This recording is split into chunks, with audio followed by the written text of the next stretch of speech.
Nesse vídeo eu vou te explicar quando se usa dentre e quando se usa entre.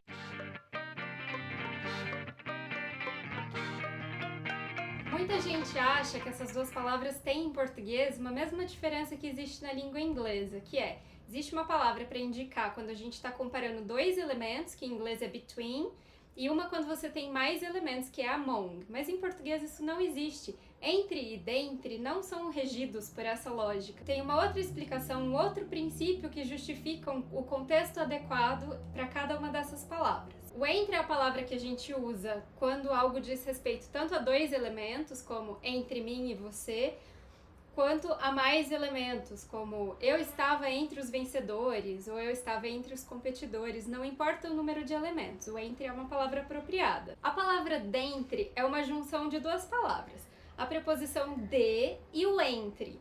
A gente só usa esse termo quando tem um verbo que exige a preposição de. Vou dar um exemplo. Na frase, o bebê foi retirado dos escombros, a gente pode pensar assim. O bebê, se ele foi retirado de algum lugar. Então, a gente já tem aí a necessidade da preposição de. Se o bebê estava entre os escombros, é correto a gente dizer que ele foi retirado dentre os escombros. Ou a gente pode mudar a ordem, isso não importa, dizer dentre os escombros o bebê foi retirado. Vamos pegar um exemplo melhor. Um barulho pode surgir de algum lugar, certo? Se esse barulho estava entre uma multidão, a gente pode dizer que o barulho surgiu dentre a multidão, ou seja, de entre a multidão.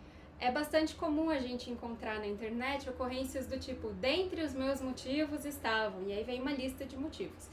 Se a gente for seguir a norma padrão, esse não é um uso adequado, porque não tem nessa frase nenhum verbo que exija o uso da preposição de, então o uso de dentre não é justificado.